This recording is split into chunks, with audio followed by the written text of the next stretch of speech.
Mine is the Basketball players here. Basketball players here? Okay, I'll come with you. Good. Yeah, basketball players, I like it. You can join. I'm good, I'm good. I'm good here with Team B.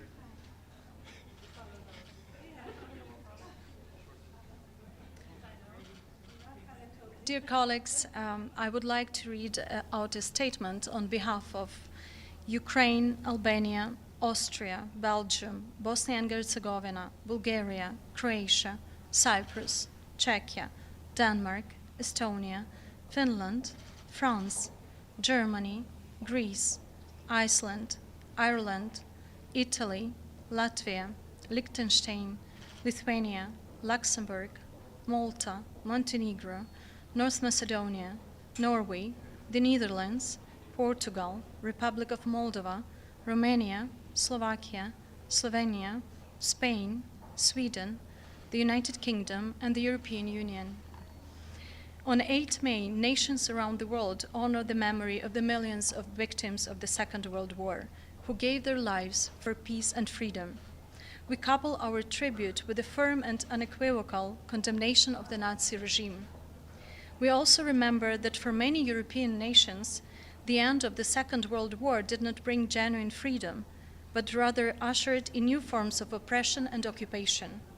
Totalitarian regimes imposed repressive policies, committed grave human rights violations, and perpetrated crimes against humanity, driven by ideologies contemptuous of human dignity.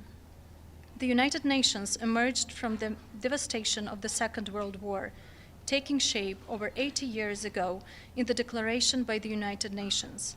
In that historic document, nations committed themselves to the defense of life, liberty, independence, and religious freedom, as well as the protection of human rights and justice, both within their own borders and beyond. Today, Europe once again faces a full-scale war of aggression. On 24 February 2022, the Russian Federation continued its armed aggression with illegal, unprovoked, unjustified, and full-scale military invasion of Ukraine. Russia's ongoing aggression remains a gross violation of the principles of the United Nations Charter and international law. Its consequences have been devastating, not only for the people of Ukraine, but also for European and global stability and security. Ukraine continues to defend itself in full accordance with Article 51 of the UN Charter. Ukraine has clearly demonstrated its willingness to invest in diplomacy and achieve a comprehensive, just, and lasting peace.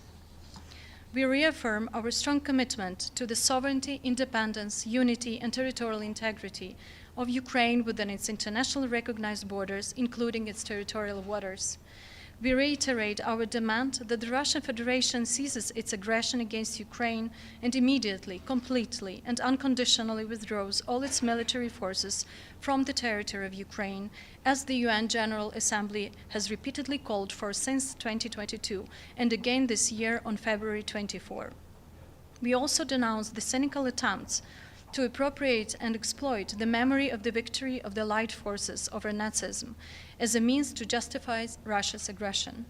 We strongly reject such continued distortion of history, including the propagation of false narratives and disinformation aimed at neighboring countries. In addition, no country has the right to claim exclusive rights on the victory in World War II, which was a result of great efforts by many countries and nations. We reaffirm our commitment to maintaining international peace and security, defending human rights, fundamental freedoms, and the rule of law. We also reiterate our strong condemnation of Nazism, neo-Nazism, anti-Semitism, anti-Roma racism, and all forms of racism, racial discrimination, xenophobia, and related intolerance. We must not allow the rule of law to be supplanted by the rule of force, cannot accept any forms of appeasement to aggressors, nor permit attempts to alter internationally recognized borders by force. A clear and lasting lesson forged in the ashes, destruction, and immense suffering of the Second World War. Thank you.